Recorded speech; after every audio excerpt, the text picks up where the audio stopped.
सब प्रेम से बोलो लक्ष्मी नारायण भगवान की जय, राधा कृष्ण भगवान की जय।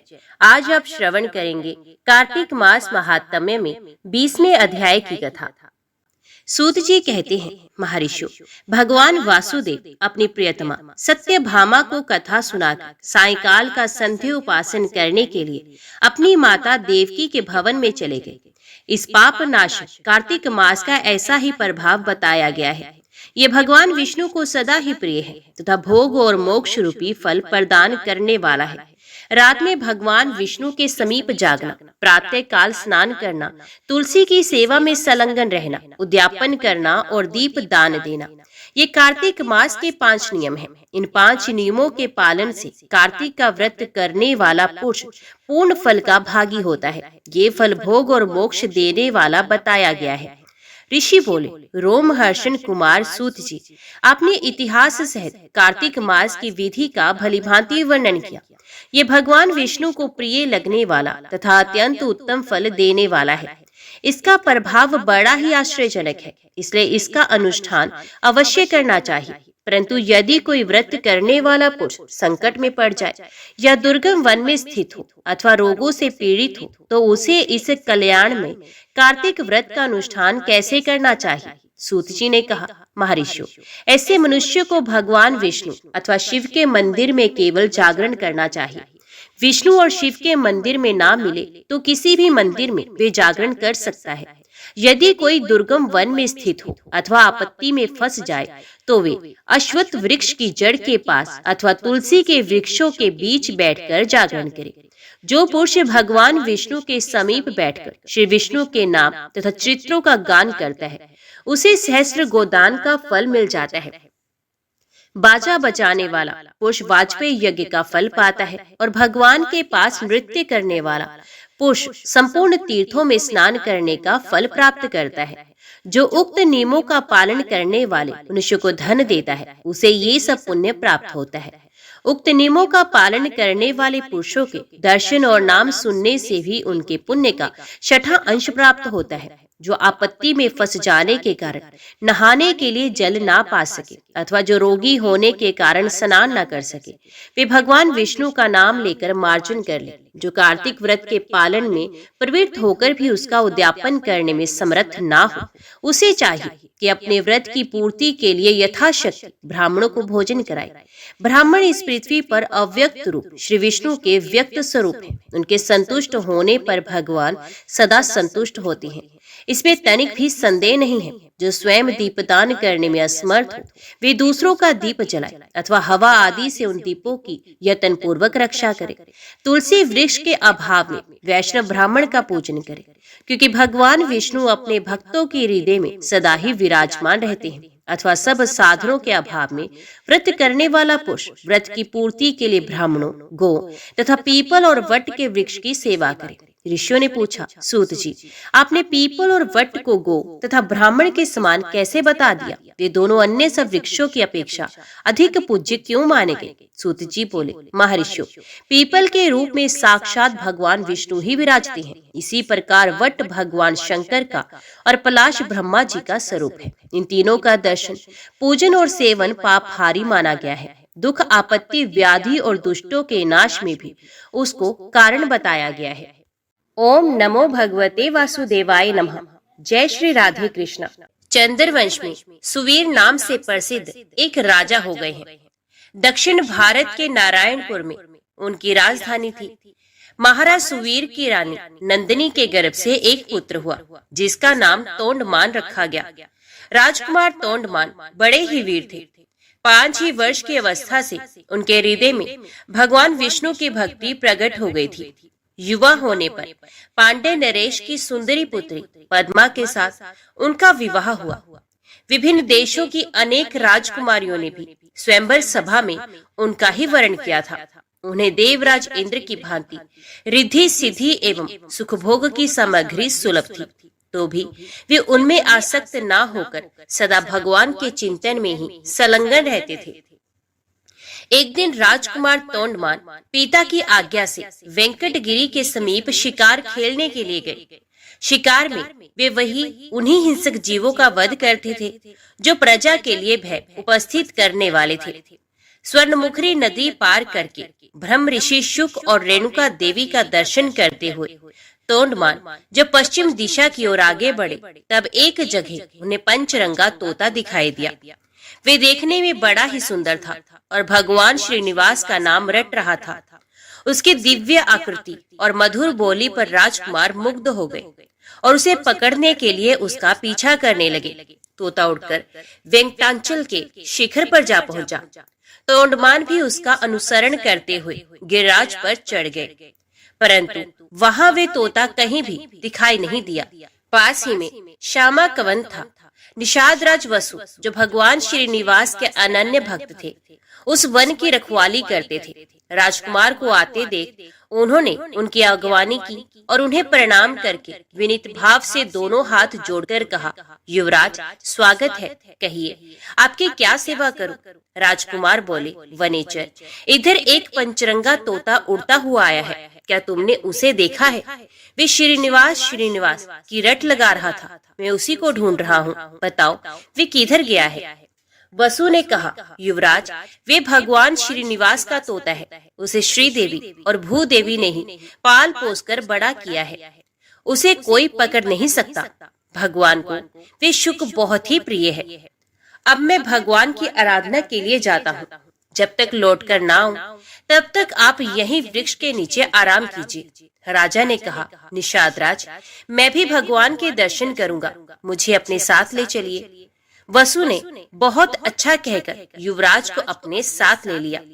स्वामी पुष्करणी में युवराज सहित विधि पूर्वक स्नान करके वे दिव्य विमान में विराजमान भगवान श्रीनिवास के समीप गए।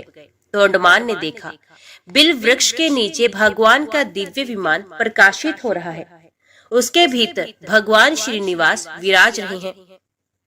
परम सुंदरी श्री देवी और भूदेवी उनकी सेवा में संलग्न है। उनके श्री अंगों की श्यामलता अलसी के फूल से सुशोभित हो रही है। नेत्र खिले हुए कमल दल की भांति सुंदर एवं विशाल है। 4 भुजाएं थी। भगवान के अंग अंग से उदारता प्रकट हो रही थी। उनके मुखार विंद पर मंद मंद मुस्कुराहट की छटा मन को मोह लेती थी। श्री अंगों पर पीतांबर की अपूर्व शोभा थी। शंख चक्र आदि आयुध मूर्तिमान होकर भगवान की सेवा कर रहे थे। युवराज भगवान का यह अद्भुत स्वरूप देखकर मुग्ध हो गए और उन्होंने अपना तन मन धन एवं जीवन उन्हीं के चरणों में न्यौछावर कर दिया। उन दिनों वहां गए हुए सभी बड़भागी भक्तों को उनके प्रत्यक्ष दर्शन होते थे। निषाद राज ने भगवान का पूजन करके उन्हें मधु मिश्रित सामा का भात निवेदन किया और प्रसाद लेकर राजकुमार के साथ वे पुनः अपनी कुटी पर लौट आए। रात में उनकी कुटी पर रहकर राजकुमार ने सत्संग का सुख उठाया और प्रातः काल सेवकों सहित अपने नगर को प्रस्थान किया। मार्ग में उन्हें शुक मुनि तथा रेणुका देवी का भी कृपा प्रसाद प्राप्त हुआ। कुछ दिनों बाद राजा सुवीर ने अपने पुत्र को राज्य दे स्वयं वनप्रस्थ आश्रम ग्रहण किया। महाराज तोंडमान धर्मपूर्वक प्रजा का पालन करते हुए भगवान की आराधना में तत्पर रहने लगे। एक दिन निषाद राज वसु राजद्वार पर उपस्थित हुए। सूचना पाकर महाराज ने उन्हें दरबार में बुलाया और स्वागत सत्कार करके पूछा, निषाद राज कैसे पधारे हैं? वसु ने कहा, राजन, मैंने वन में एक बड़े आश्चर्य की बात देखी है। रात में एक श्वेत रंग का वराह आकर मेरा सामा चरने लगा है। ये देख मैंने हाथ में धनुष लेकर उसका पीछा किया। वराह मुझे देखते ही हवा हो गया। मैंने भी पीछा नहीं छोड़ा। स्वामी पुष्करणी के तट पर जाकर वे वराह एक बांबी में घुस गया। तब मैं क्रोध में आकर उस बांबी को ही खोदने लगा। इतने में ही मूर्छित होकर गिर पड़ा। उसी समय मेरा पुत्र भी वहां आ पहुंचा। मुझे मूर्छित देख वे भगवान मधुसूदन की स्तुति करने लगा। तब भगवान वराह का मुझ में आवेश हुआ। उन्होंने मेरे पुत्र से कहा, निषाद राज वसु, शीघ्र ही महाराज तोंडमान के पास जाकर मेरा सारा वृतांत उनसे कहो। राजा काली गौ के दूध से मेरा अभिषेक करते हुए इस वाल्मीकि को धो डाले। इसके भीतर एक सुंदर शिला प्राप्त होगी। उसे लेकर शिल्पी द्वारा मेरी वराह मूर्ति का निर्माण कराए, जिससे मैं भूमि देवी को अपने बाएं अंक में लेकर खड़ा हूँ। मूर्ति तैयार हो जाने पर बड़े बड़े मुनीश्वरों और वेखानस महात्माओं द्वारा उसकी स्थापना कराकर स्वयं तोंडमान भी उसकी पूजा करे। यो कहकर भगवान वराह ने मुझे छोड़ दिया। तब मैं पूर्वत स्वस्थ हो गया। देवादिदेव भगवान वराह आपसे क्या कराना चाहते हैं, ये बताने के लिए ही मैं आपकी सेवा में उपस्थित हुआ हूँ। राजा ने भगवान की इस आज्ञा को बड़ी प्रसन्नता के साथ शिरोधार्य किया। ग्वालों को आज्ञा दे दी, मेरे यहाँ जितनी भी काली और कपिला गोए हैं उन सबको वेंकटाचल पर ले चलो। मंत्रियों को आदेश मिला, कल ही यात्रा करनी है, इसकी समुचित व्यवस्था की जाए। तदंतर तोंडमान अंतपुर में गए और सभी रानियों से वराह भगवान का वे आदेश सुनाकर रात में वहीं सो गए। सपने में भगवान श्रीनिवास ने उन्हें बिल का मार्ग दिखलाया और राजद्वार से लेकर बिल के समीप तक पल्लव बिछवा दिए। सवेरे उठने पर राजा ने अपना स्वप्न लोगों पर प्रकट किया और द्वार पर बिछे हुए पल्लव वहां प्रत्यक्ष दिखाई दिए। महाराज ने शुभ मुहूर्त में यात्रा की और बिल के समीप पहुंचकर वहां एक सुंदर नगर बसाया।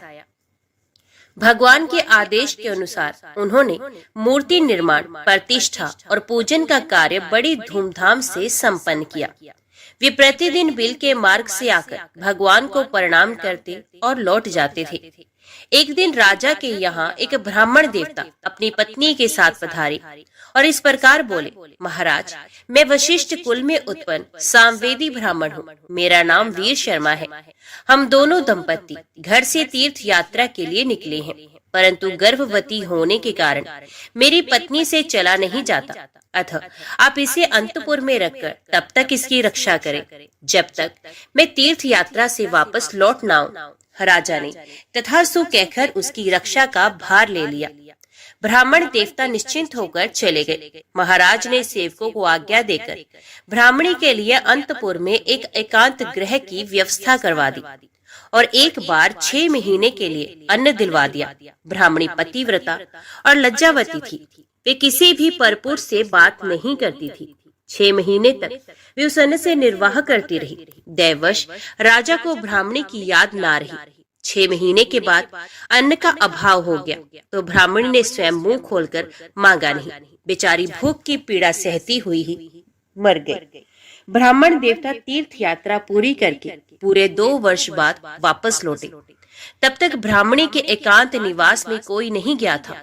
ब्राह्मण ने महाराज के दरबार में उपस्थित हो गंगा जल से भरी हुई एक शीशी भेंट की और अपनी पत्नी का कुशल समाचार पूछा। महाराज को अब याद आई। वे शंकित होकर अंतपुर में गए। ब्राह्मणी की मृत्यु हो चुकी है ये जानकर वे चुपचाप बिल के मार्ग से भगवान श्रीनिवास के समीप वेंकटाचल पर चले गए और भगवान से सब समाचार कह सुनाया। भक्त वत्सल प्रभु ने देखा राजा तोंडमान भ्रमशाप से भयभीत है। तब उन्हें सांत्वना देते हुए उनसे कहने लगे, राजन, यहाँ से पूर्व भाग में जो अस्थि सरोवर है उसी में द्वादशी तिथि को आकर ब्राह्मणी के शव को स्नान कराओ, वे जीवित हो जाएगी। भगवान श्रीनिवास का ये वचन सुनकर राजा अपने नगर में आए। फिर अपनी रानियों तथा ब्राह्मणियों के शव को भी अलग अलग डोलियों में बिठाकर भगवान का दर्शन करने के ब्यास से चले। अस्थि सरोवर में पहुंचकर उन्होंने रानियों को स्नान करने की आज्ञा दी। रानियों ने स्वयं स्नान करते समय ब्राह्मणी के शव को भी उस सरोवर के जल में डाल दिया। भगवान की कृपा से वे जी उठी। उसके सभी अंग पूर्वत हो गए। तत्पश्चात ब्राह्मणी रानियों के साथ सरोवर से बाहर आई और तीर्थ यात्रा से लौटे हुए अपने पूज्य पति से प्रसन्नता पूर्वक मिली। राजा ने बहुत धन देकर ब्राह्मण दंपत्ति को आदर पूर्वक विदा किया। ब्राह्मण ने अपनी स्त्री का समाचार और भगवान वेंकटेश्वर का अद्भुत प्रभाव सुना।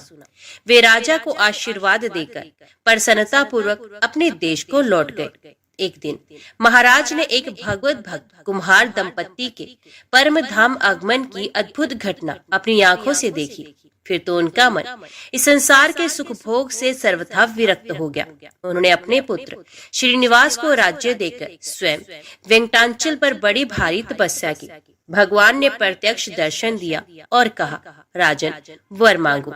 राजा ने भगवान के नित्य धाम में रहकर उनकी सेवा का सौभाग्य मांगा। भगवान ने एवं वस्तु कहकर भक्त को अनुग्रहित किया। राजा ने प्रभु के चरणों में साष्टांग प्रणाम करके इस नश्वर देह को त्याग दिया और विष्णु सारूप्य प्राप्त करके दिव्य विमान पर जा बैठे।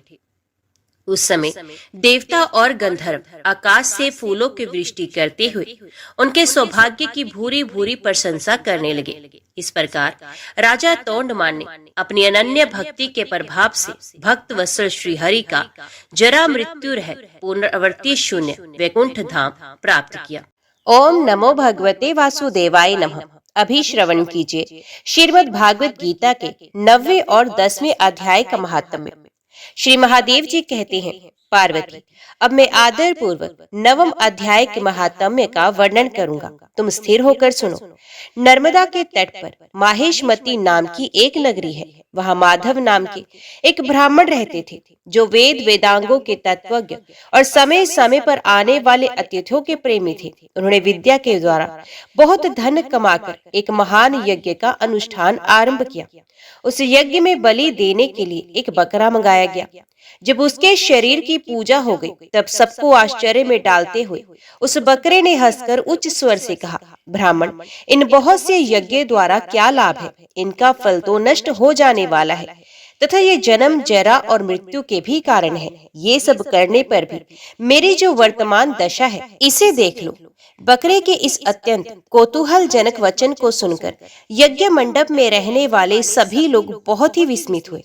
तब वे यजमान ब्राह्मण हाथ जोड़ अपलक नेत्रों से देखते हुए बकरे को प्रणाम करके श्रद्धा और आदर के साथ पूछने लगे। ब्राह्मण बोले, आप किस जाति के थे?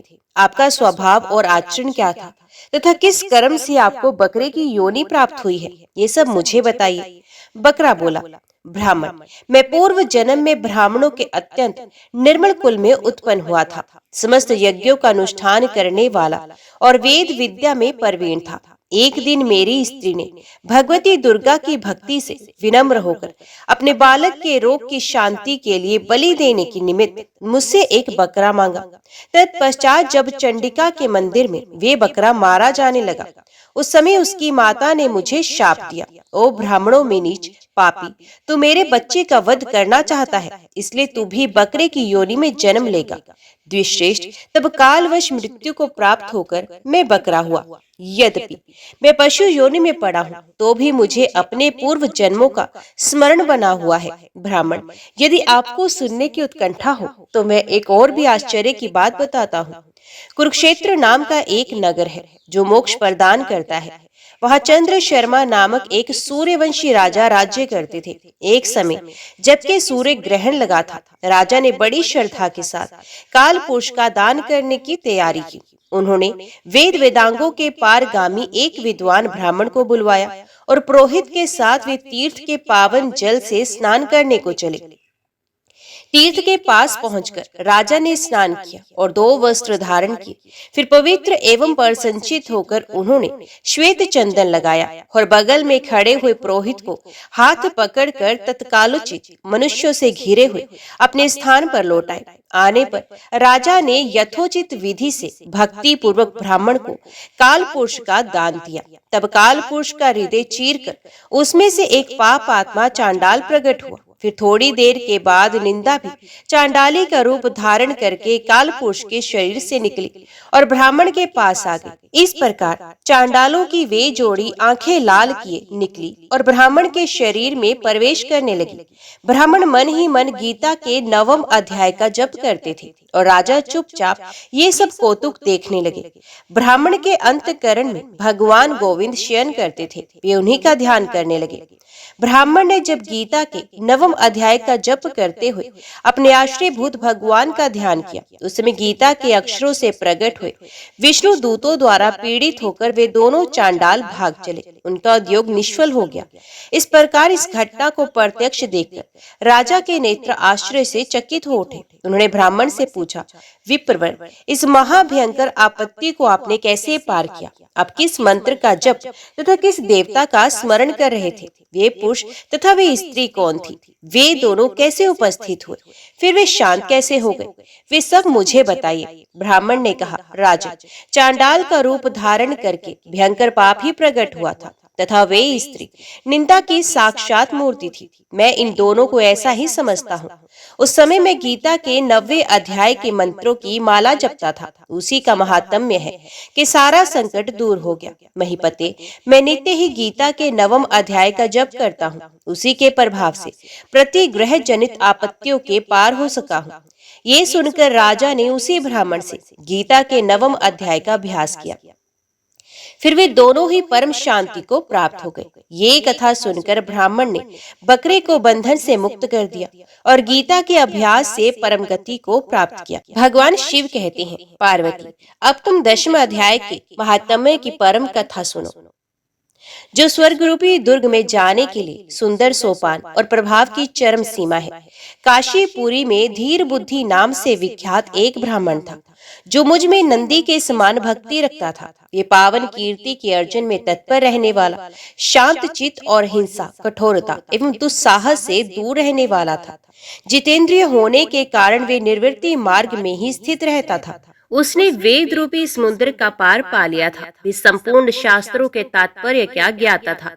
उसका चित्त सदा मेरे ध्यान में संलग्न रहता था। वे मन को अंतरात्मा में लगाकर सदा आत्म तत्व का साक्षात्कार किया करता था। तथा जब वे चलने लगता था तो मैं प्रेमवश उसके पीछे दौड़ दौड़कर उसे हाथ का सहारा देता रहता था। ये देखकर मेरे पार्षद भृंगुरिटी ने मुझसे पूछा, भगवान, इस प्रकार भला किसने आपका दर्शन किया होगा? इस महात्मा ने कौन सा तप, होम अथवा जप किया है कि स्वयं आप ही पद पद पर इसे हाथ का सहारा देते चलते हैं? भृंगुरिटी का ये प्रश्न सुनकर मैंने इस प्रकार उत्तर दिया।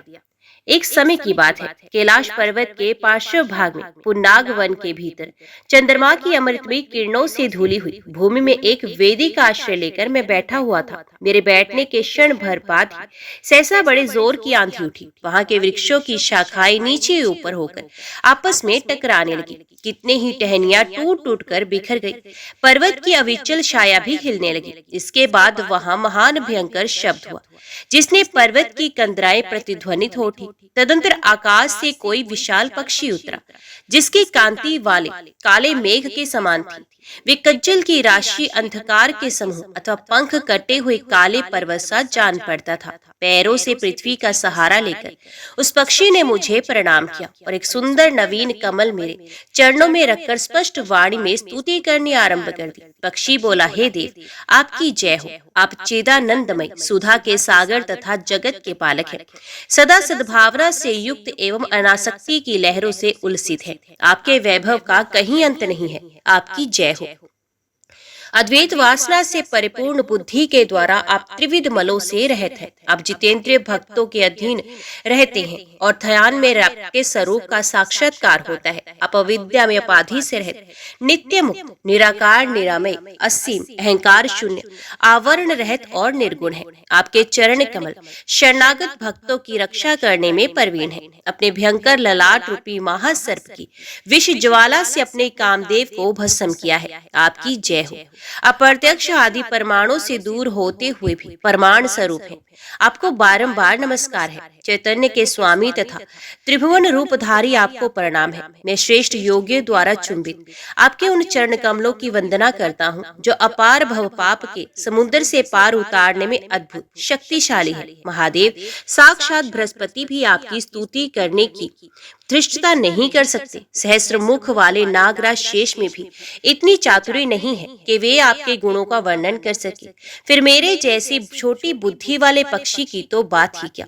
उस पक्षी के द्वारा किए हुए स्तोत्र को सुनकर मैंने उससे पूछा, विहंगम, तुम कौन हो और कहां से आए हो? तुम्हारी आकृति तो हंस जैसी है, मगर रंग कोई का मिला है। तुम जिस प्रयोजन को लेकर यहाँ आए हो उसे बताओ। पक्षी बोला, देवेश, मुझे ब्रह्मा जी का हंस जानिए। जिस कर्म से मेरे शरीर में इस समय कालिमा आ गई है उसे सुनिए। प्रभु, यद्यपि आप सर्वज्ञ हैं तथा आपसे कोई भी बात छिपी नहीं है, तथापि यदि आप पूछते हैं तो बताता हूँ। सौराष्ट्र नगर के पास एक सुंदर सरोवर है, जिसमें कमल लहलहाते रहते थे। उसी में से बाल चंद्रमा के टुकड़े जैसे श्वेत मृणालों के ग्रास लेकर मैं बड़ी तीव्र गति से आकाश में उड़ रहा था। उड़ते उड़ते सहसा वहां से पृथ्वी पर गिर पड़ा। जब होश में आया और अपने गिरने का कोई कारण ना देख सका तो मन ही मन सोचने लगा, अहो ये मुझ पर क्या आ पड़ा, आज मेरा पतन कैसे हो गया। पके हुए कपूर के समान मेरे श्वेत शरीर में ये कालिमा कैसे आ गई। इस प्रकार विस्मित होकर मैं अभी विचार कर ही रहा था कि उस पोखरे के कमलों में से मुझे ऐसी वाणी सुनाई दी, हंस उठो, मैं तुम्हारे गिरने और काले होने का कारण बताती हूँ। तब मैं उठकर सरोवर के बीच में गया और वहां 5 कमलों से युक्त एक सुंदर कमलिनी को देखा।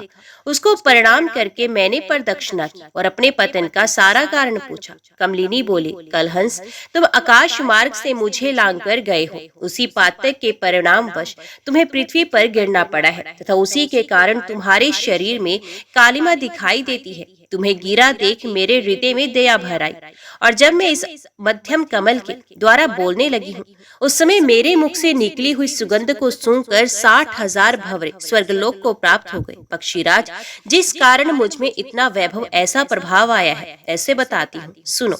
इस जन्म से पहले तीसरे जन्म में मैं इस पृथ्वी पर एक ब्राह्मण की कन्या के रूप में उत्पन्न हुई थी। उस समय मेरा नाम सरोजवदना था। मैं गुरुजनों की सेवा करती हुई सदा एकमात्र पातिव्रत्य के पालन में तत्पर रहती थी। एक दिन की बात है, मैं एक मैना को पढ़ा रही थी। इसे पति सेवा में कुछ विलंब हो गया।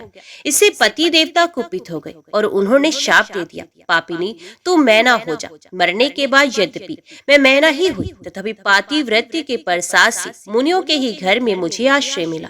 किसी मुनि कन्या ने मेरा पालन पोषण किया। मैं जिनके घर में थी वे ब्राह्मण प्रतिदिन प्रातः काल विभूति योग नाम से प्रसिद्ध गीता के 10वें अध्याय का पाठ करते थे और मैं उस पापहारी अध्याय को सुना करती थी। विहंगम काल आने पर मैं मैना का शरीर छोड़कर 10वें अध्याय के महात्म में से स्वर्गलोक में अप्सरा हुई। मेरा नाम पद्मावती हुआ और मैं पद्मा की प्यारी सखी हो गई। एक दिन मैं विमान से आकाश में विचर रही थी। उस समय सुंदर कमलों से सुशोभित इस रमणीय सरोवर पर मेरी दृष्टि पड़ी और इसमें उतर कर ज्यों ही मैंने जल क्रीड़ा आरंभ की त्यों ही दुर्वासा मुनि आ धमके। उन्होंने वस्त्रहीन अवस्था में मुझे देख लिया। उनके भय से मैंने स्वयं ही ये कमलिनी का रूप धारण कर लिया। मेरे दोनों पैर 2 कमल हुए, दोनों हाथ भी 2 कमल हो गए और शेष अंगों के साथ मेरा मुख भी एक कमल हो गया। इस प्रकार मैं 5 कमलों से युक्त हुई। मुनिवर दुर्वासा ने मुझे देखा। उनके नेत्र क्रोध अग्नि से जल रहे थे। वे बोले, पापिनी तो इसी रूप में 100 वर्षों तक पड़ी रहे। ये शाप देकर वे क्षण भर में अंतर्ध्यान हो गए। कमलिनी होने पर भी विभूति योगा अध्याय के महात्म्य से मेरी वाणी लुप्त नहीं हुई। मुझे लांघने मात्र के अपराध से तुम पृथ्वी पर गिरे हो। पक्षीराज, यहाँ खड़े हुए तुम्हारे सामने ही आज मेरे शाप की निवृत्ति हो रही है, क्योंकि आज 100 वर्ष पूरे हो गए हैं। मेरे द्वारा गाए जाते हुए इस उत्तम आख्यान को तुम भी सुन लो। उसके श्रवण मात्र से तुम भी आज ही मुक्त हो जाओगे। यो कहकर पद्मिनी ने स्पष्ट एवं सुंदर वाणी में 10वें अध्याय का पाठ किया और वे मुक्त हो गई। उसे सुनने के बाद उसी के दिए हुए उस उत्तम कमल को लाकर मैंने आपको अर्पण किया है। इतनी कथा सुनाकर उस पक्षी ने अपना शरीर त्याग दिया। ये एक अद्भुत सी घटना हुई। वे पक्षी अब 10वें अध्याय के प्रभाव से ब्राह्मण कुल में उत्पन्न हुआ है। जन्म से ही अभ्यास होने के कारण शेषवा अवस्था से ही इसके मुख से सदा गीता के 10वें अध्याय का उच्चारण हुआ करता है। 10वें अध्याय के अर्थ चिंतन का ये परिणाम हुआ है। ये सब भूतों में स्थित शंख चक्रधारी भगवान विष्णु का सदा ही दर्शन करता रहता है। इसकी स्नेहपूर्ण दृष्टि जब कभी किसी देहधारी के शरीर पर पड़ जाती है तो वे चाहे शराबी और ब्रह्मत्यारा ही क्यों न हो, मुक्त हो जाता है तथा पूर्व जन्म में अभ्यास किए हुए 10वें अध्याय के महात्म्य से इसको दुर्लभ तत्व ज्ञान प्राप्त हुआ तथा इसने जीवन मुक्ति भी पाली है। अतः जब ये रास्ता चलने लगता है तो मैं इसे हाथ का सहारा देता हूँ। भृंगिरिटे, ये सब 10वें अध्याय की महामहिमा है। पार्वती, इस प्रकार मैंने भृंगिरिटी के सामने जो पाप नाशक कथा कही थी वही यहाँ तुमसे भी कही है। नर हो या नारी अथवा कोई भी क्यों ना हो, इस 10वें अध्याय के श्रवण मात्र से उसे सब आश्रमों के पालन का फल प्राप्त होता है ओम नमो भगवते वासुदेवाय नमः। जय श्री राधे कृष्ण। आज की वीडियो में इतना ही। उम्मीद करती हूँ वीडियो आपको पसंद आई होगी। वीडियो पसंद आई हो तो वीडियो को लाइक और चैनल को सब्सक्राइब जरूर कीजिएगा। जय श्री हरि लिखकर कमेंट बॉक्स में अपनी हाजिरी और अपने सुझाव देना ना भूलेगा। तो मिलते हैं अगली कथा अगली वीडियो के साथ। तब तक के लिए देखते व सुनते रहिए। जय मां कंजक, जय माता दी।